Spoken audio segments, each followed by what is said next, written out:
Cell injury को समझते हैं। ठीक है, इसमें देखेंगे यहाँ पर आपको डायग्राम दिखाई दे रही है, ये क्या है, एक नॉर्मल सेल है।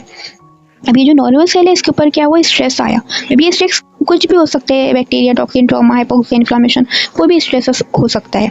तो इसके बाद में ये सेल्स क्या करेगा, ये चेंजेस करेगा, इसके स्ट्रक्चर में क्या होगा, चेंजेस होंगे, इसके इंटरनल स्ट्रक्चर में, इसके एक्सटर्नल स्ट्रक्चर में क्या होगा, चेंजेस होगा।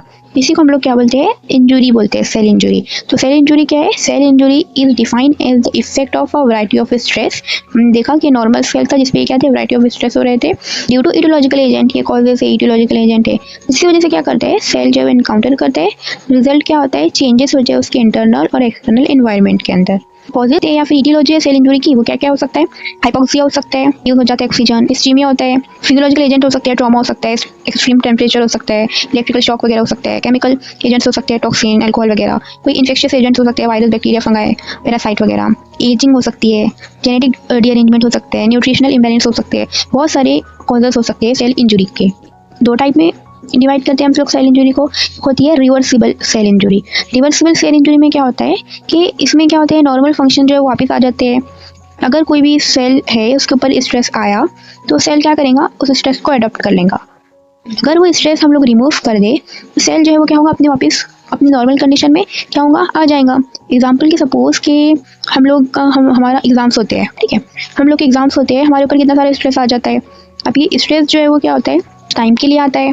जब एग्जाम्स हमारे कंप्लीट हो जाते हैं तो स्ट्रेस जो है वो रिमूव हो जाता, तो फिर हम लोग हमारी नॉर्मल कंडीशन में आ जाते हैं, एंजॉय वगैरह करते हैं। तो उसी तरह ये क्या है, रिवर्सिबल है। अगर सेल के अंदर कोई भी स्ट्रेस वगैरह आया तो अगर वो स्ट्रेस को रिमूव कर दे तो सेल अपने वापस नॉर्मल कंडीशन में आ जाता। इसी को हम लोग क्या बोलते हैं, रिवर्सिबल इंजुरी बोलते हैं। अब इरिवर्सिबल इंजुरी, इरिवर्सिबल इंजुरी में को हम लोग ऑल्सो इसको हम लोग बोलते हैं सेल डेथ भी बोलते हैं। ठीक है, अब इसमें क्या होता है, इसके अंदर मेम्ब्रेन डैमेज होता है, डीएनए फ्रेगमेंटेशन, एटीपी डिप्लेशन। इसमें मतलब क्या होता है कि जब इरिवर्सिबल सेल इंजुरी होती है तो यहाँ से सेल जो है वापस अपनी नॉर्मल कंडीशन में नहीं आ सकता। अब सेल के पास में कोई ऑप्शन नहीं होता, सेल को सिर्फ क्या होता है, सेल मर जाता है, डाई हो जाता है। उसके एक इंसान है, ठीक है, जिसको खाना पीना हम लोगों ने क्या कर दिया, बंद कर दिया। खाना पीना हम लोगों ने बंद कर दिया, उसको थोड़े टाइम तक बंद कर दिया, बट अगर वो खाना पीना हम लोग उसको वापस दे देंगे तो स्ट्रेस उसका रिमूव हो जाएगा और वो क्या हो जाएगा, फिर जिंदा रह पाएगा, लाइक रिवर्सिबल की जैसा। बट अगर हम लोगों ने उसको खाना बंद कर दिया, दिया ही नहीं, आफ्टर सम टाइम वो क्या हो जाएगा, मर जाएगा। तो ये क्या है, रिवर्सिबल इंजरी। मतलब कि क्या होता है, यहाँ से वापस आने की कंडीशन नहीं होती है। सेल डेथ है वो भी दो टाइप के हैं, नेक्रोसिस और एपोप्टोसिस। जब हम लोग नेक्रोसिस और एपोप्टोसिस पढ़ेंगे तब हम लोग इसको डिटेल्ड में देखेंगे। इससे रिलेटेड एग्जाम में बहुत सारे क्वेश्चंस आते हैं और यूनिवर्सिटी एग्जाम में भी इससे रिलेटेड शॉर्ट क्वेश्चन भी आता है, difference between reversible and irreversible cell injury.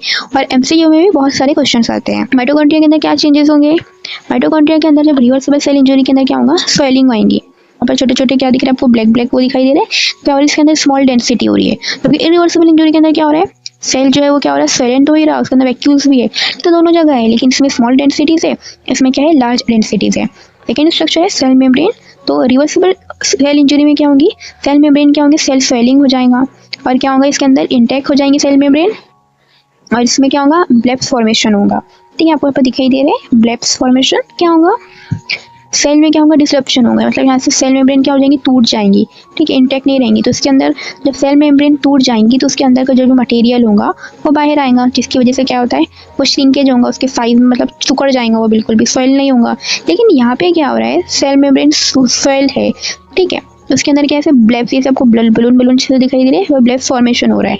ठीक है, तो यहाँ पे क्या होती है, स्वेलिंग होगी सेल मेम्ब्रेन में, लेकिन यहाँ पर नहीं होगी। सेल का साइज क्या होगा, सिकुड़ जाएगा। क्यों सिकुड़ जाएगा सेल का साइज, क्योंकि सेल मेम्ब्रेन जो है वो क्या होंगी, डिसरप्ट होंगी, टूट जाएंगी, तो उसके अंदर का मटेरियल तो बाहर आ जाएगा ना, तो सेल अपने आप क्या होगा, मेम्ब्रेन सिकुड़ जाएंगी उसकी। राइबोसोम्स में क्या चेंजेस होंगे, एंडोप्लाज्मिक रेटिकुलम में यहाँ पर जो स्वेलिंग ही होंगी और राइबोसोम्स जो है वो क्या होंगे, डायलेटेड हो जाएंगे।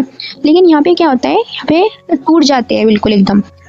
राइबोसोम्स भी जो है यहाँ से अलग अलग भाग जाते हैं। यहाँ पर राइबोसोम जो है वो रफ एंडोप्लाज्मिक रेटिकुलम को चिपके हुए थे, लेकिन यहाँ पे दूर दूर चले गए। लाइसोसोम में क्या हो रहा है, लाइसोसोम के अंदर ऑटोफेजी होगा और मतलब कि लाइसोसोम भी जो है वो रप्चर्ड हो जाता। साइटोस्केलेटन में यहाँ पे क्या होता है, एग्रीगेटेड हो जाता बिल्कुल, और यहाँ पे क्या होता है, डिसरप्टेड हो जाता। न्यूक्लियस यहाँ पे कैसा होता है, एकदम क्लम्प्ड क्रोमैटिन होंगे। ये 3 कंडीशन फॉर्म होंगी। अगर आप मेडिकल स्टूडेंट है तो इनहादिया एकेडमी को सब्सक्राइब करना ना भूले और कमेंट में जरूर बताएं आपको ये स्टोरी टेलिंग स्टाइल लेक्चर कैसा लगा। मिलते हैं नेक्स्ट लेक्चर में, तब तक के लिए अल्लाह।